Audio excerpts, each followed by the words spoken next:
There is a bucket sitting at the edge of my garden right now. It is full of dark liquid, brown, almost black, smelling faintly of earth and something alive. I made it 3 days ago from a handful of finished compost, a cup of wood ash and rainwater. This morning I am going to dilute it and pour it around the base of every vegetable in this garden. It costs nothing. It takes 10 minutes. And the soil in these beds, which my great-grandfather first broke and planted in 1889, produces more food per square foot today than it did 20 years ago. Not less. More. Every year, a little more. That is not an accident. That is a practice. And it is a practice that costs almost nothing, that every farming community in this country once knew by heart, and that a $40 billion fertilizer industry has spent the better part of a century making sure you forgot. My name is Levi Troyer. I am Amish. I farm 61 acres in Holmes County, Ohio. I have never bought a bag of chemical fertilizer. I have never called a soil amendment company. I have never sent a soil sample to a laboratory and paid someone to tell me what my ground needs. But I know what it costs you to go that route. Because my neighbor Daniel, good man, serious gardener, has been working a half-acre kitchen plot behind his house for about 9 years now. He stopped me on the road one August morning, looking the way a man looks when something he has been working hard at is not working. His tomatoes were pale, his squash was small, his beans had barely set. He had followed the instructions on the fertilizer bags exactly. He had used the recommended amount at the recommended intervals, and every year the garden needed more of it to produce the same results. The first year, 1 bag was enough.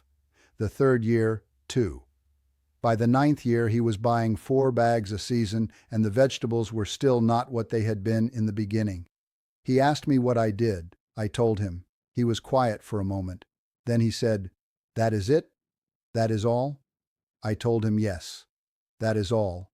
It has always been all. Before I show you what goes into the bucket, I need you to understand something about soil that the fertilizer bag will never tell you, because if it told you, you would not need the bag. Healthy soil is not a mineral deposit. It is not a substrate. It is not the brown stuff that holds your plants upright while you pour nutrients on them from a bottle. Healthy soil is a living system. A single teaspoon of good farm soil contains more living organisms than there are people on Earth. Bacteria, fungi, protozoa, nematodes, earthworms, beetles, a whole community, invisible to the eye, working constantly to break down organic matter, release minerals, build structure, hold water, and feed the roots of everything growing above them. Chemical fertilizer does not feed that community. It bypasses it. It delivers soluble nutrients directly to the plant roots, skipping the biological process entirely, the way an IV drip bypasses digestion. The plant gets fed, the soil community starves, and a soil community that starves shrinks. The bacteria thin out, the fungi retreat, the earthworms leave for better ground. The structure of the soil degrades, it compacts, it stops holding water, it stops cycling nutrients on its own. And the next season, the plant needs more fertilizer because the soil can no longer provide what it once did. This is why Daniel needed 4 bags in year 9. He had been feeding his plants and starving his soil for 9 years. The soil had become dependent, not on him, on the bag. My grandfather explained this differently. He said, "You are not feeding the plant. You are feeding the ground that feeds the plant. Feed the ground right, and the ground does the rest. Stop feeding the ground, and sooner or later the ground stops working for you." He said this the way he said most things, quietly, without drama, as if it were too obvious to require emphasis. It was obvious. It had been obvious to farming people for centuries, and then the chemical companies arrived and told everyone that the old way was backward and inefficient, and that the new way was science. Some of it was science. Some of it was sales, and most people could not tell the difference, because most people had already started to forget what the old way felt like when it was working. The first thing I put in that bucket is compost tea, not compost itself, compost tea, which is the liquid you make by steeping finished compost in water the way you steep a tea bag, and then pouring that liquid around your plants. Here is what is in it. When finished compost steeps in water, it releases into that water an enormous concentration of the microbial life that makes compost what it is: bacteria, fungi, the soluble byproducts of decomposition. When you pour that liquid onto your soil, you are not just adding nutrients.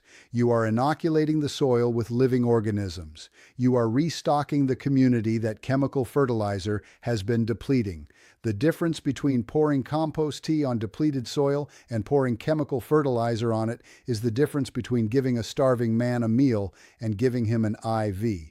One restores function. The other maintains dependency. To make it, you need a bucket. 5 gallons is ideal, a handful or two of finished compost, and water. Rainwater is best because tap water often contains chlorine that kills the very microbes you are trying to cultivate. If you only have tap water, fill your bucket and let it sit uncovered for 24 hours. The chlorine off-gasses and the water is ready. Put your compost in an old pillowcase or a piece of burlap tied shut, the way you would make a large tea bag. Drop it in the bucket, fill with water, let it steep for 24 to 48 hours, stirring occasionally if you think of it. Some of our people add a tablespoon of unsulfured molasses to feed the bacteria while they steep. It accelerates the microbial growth and produces a richer tea. My grandmother did this. She kept a jar of molasses on the shelf above the compost bucket specifically for this purpose. I asked her once why the molasses. She said her mother told her it wakes the water up. I did not understand what that meant when I was a boy. I understand it now. She was describing, in her own words, exactly what the molasses does. It feeds the bacteria in the steeping water, accelerates their multiplication, wakes the biological activity up. She had no laboratory. She had no textbook. She had a jar of molasses and the observation of someone who had been watching what worked for 50 years. After steeping, remove the compost bag and dilute the tea. The liquid should be the color of weak coffee, light brown, slightly murky. If it is very dark, dilute it further with water until it lightens. Too concentrated and it can burn tender roots. Weak tea color is what you want. Pour it around the base of your plants, not on the leaves, directly onto the soil where the roots are working. A quart per plant for established vegetables, less for seedlings. Do this once a week during the growing season and once in the fall after harvest.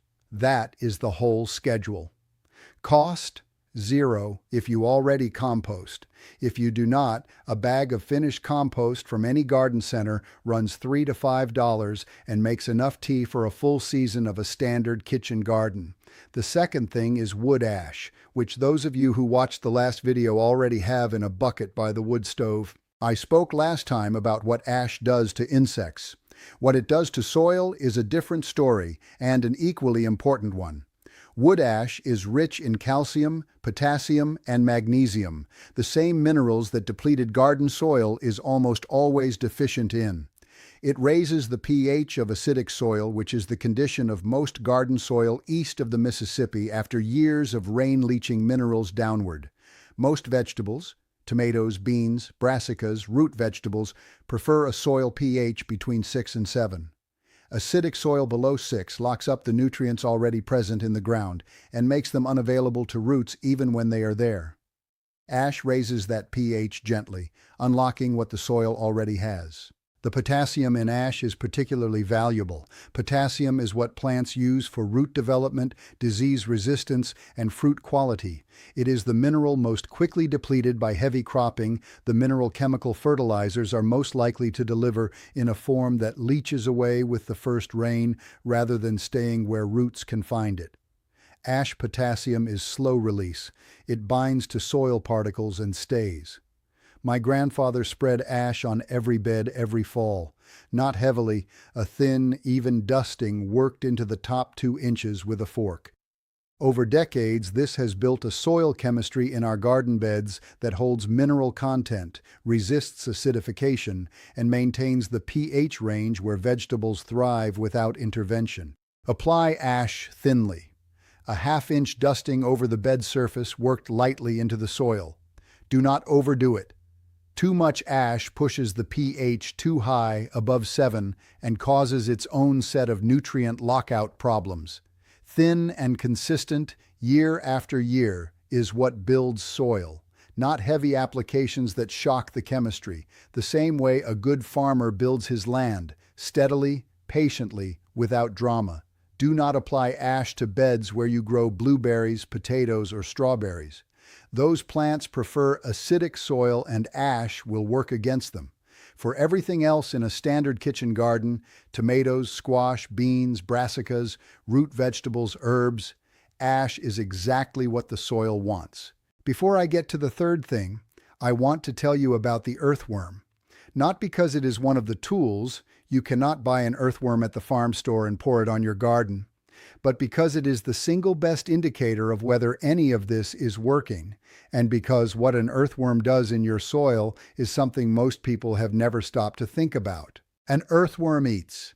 That is its entire life. It moves through the soil, eating organic matter, dead plant material, bacteria, fungi, decaying roots, and excreting behind it what farmers have always called castings.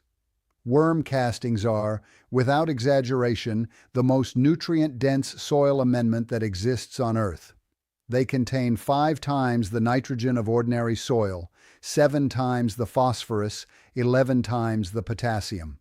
They contain a concentration of beneficial bacteria that inoculates the surrounding soil with microbial life every time the worm moves.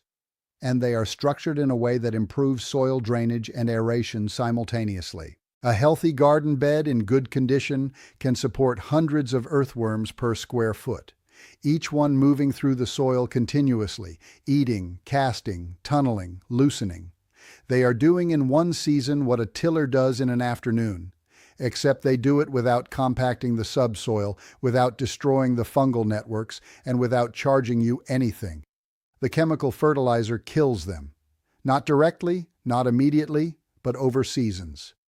The acidification that comes with heavy nitrogen fertilizer use creates conditions earthworms cannot tolerate. The destruction of organic matter they depend on for food starves them out. The soil compaction that follows loss of microbial life removes the loose structure they need to move through. Daniel's garden in year 9 had almost no earthworms. He told me this himself. He had not seen one in 2 years of digging.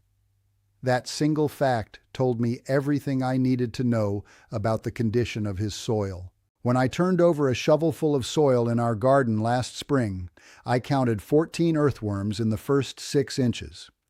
My wife says I do this every year and that it is a strange thing to count. She is probably right. But those 14 earthworms are doing more for my tomatoes than any product sold in a bag, and I like to know they are there. If you put your hands in your garden soil this week and find no earthworms, the soil is telling you something important. It is telling you it has been bypassed for too long. The compost tea and the green manure and the ash will bring them back. Not this season, over seasons. But they will come back, because they always come back when the conditions are right, and you will know the soil has turned the corner the day you put a shovel in and have to be careful not to cut one. The third thing is green manure, which is the practice of growing a crop specifically to cut it down and work it into the soil before it sets seed. My great-grandfather planted a section of every field with clover or rye or vetch each fall after the main harvest, not to eat, not to sell, to dig in.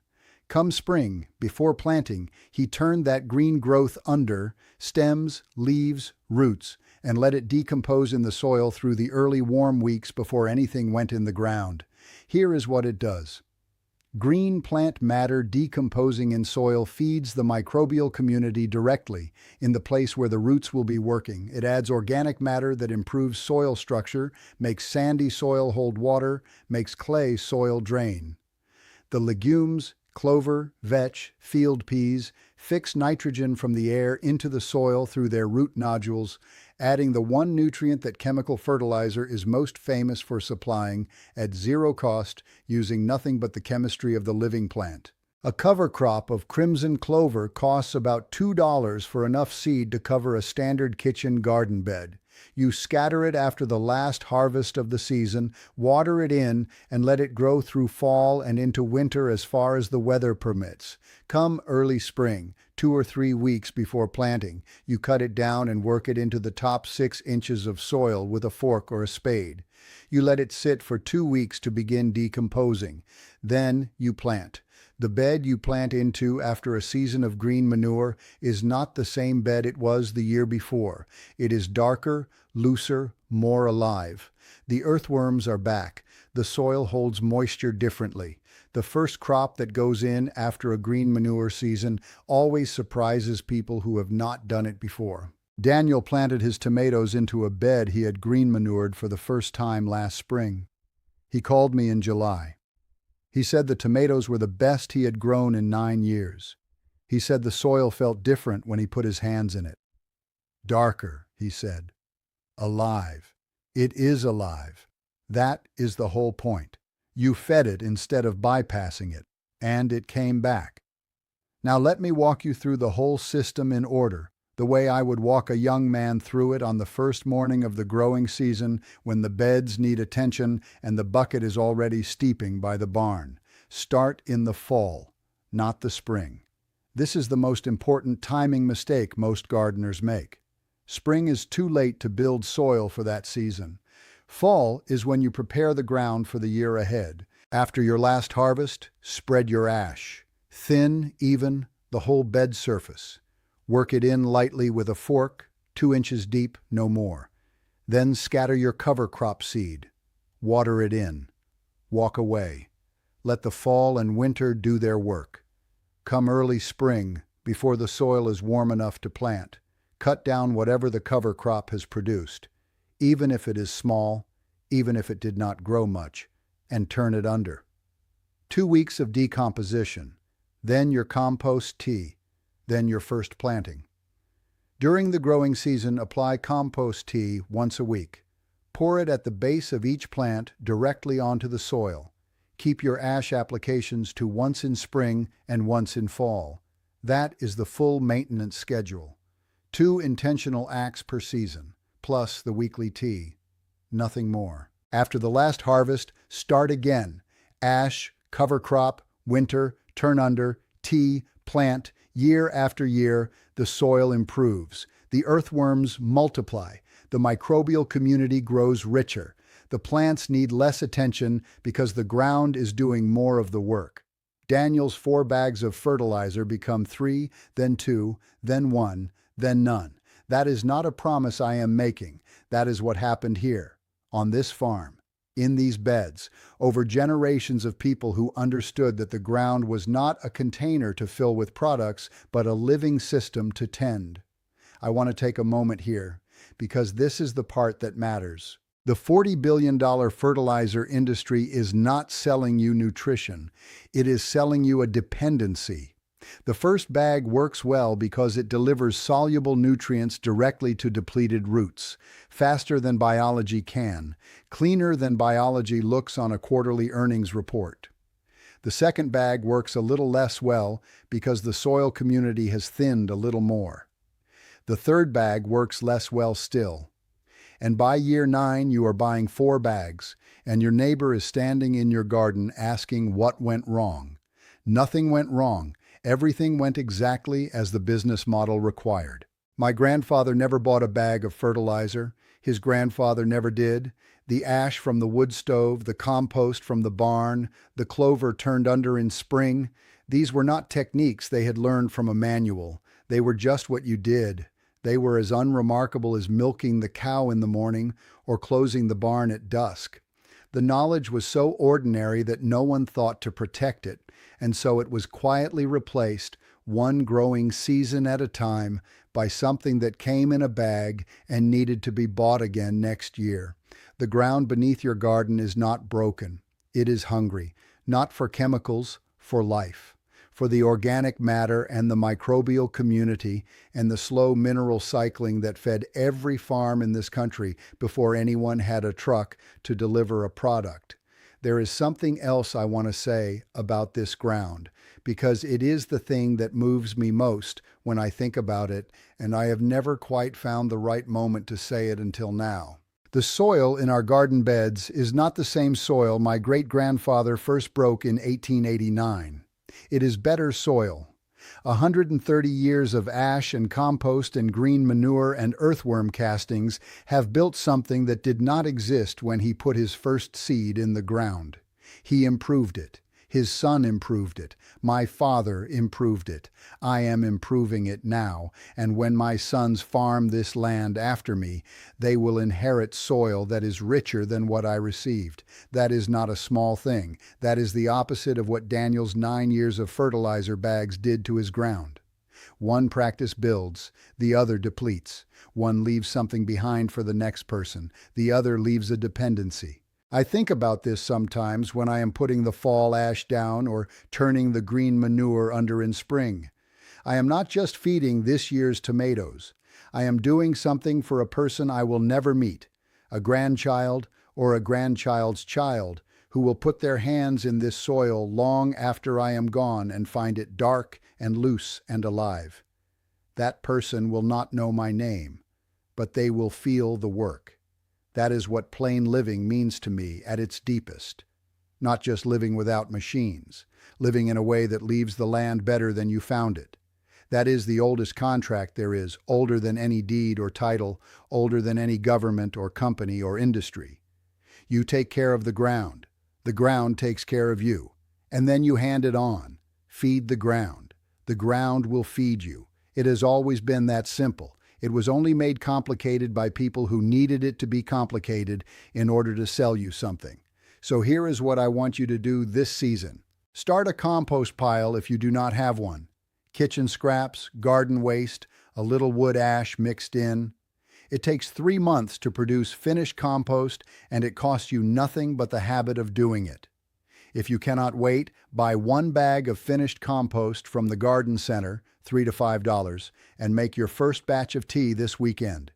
This fall, after your last harvest, spread a thin dusting of wood ash across every bed you grow vegetables in and work it in lightly. Then scatter crimson clover seed, $2 from any farm store, and let it grow through the cool months. And come back here and tell me in the comments, how many years have you been gardening in the same soil? What does your ground look like when you put your hands in it? Dark and loose or pale and compacted? Tell me what state you are in and what you grow. I read every one of these. The stories you send back from your own places are the reason I keep recording. Next time, I am going to show you how my family keeps mice and rats out of the grain room in the house, the simple habits, the threshold tricks, and the one ingredient already in your kitchen that rodents will not cross. It is the natural next step after today, and it is something that has kept our granary clean for 100 years without a single trap or a single poison. Subscribe. Do not miss it. Until then, put your hands in your soil. Really put them in. Feel what it tells you, and remember, the people who built this country with their hands knew things we are only just beginning to remember.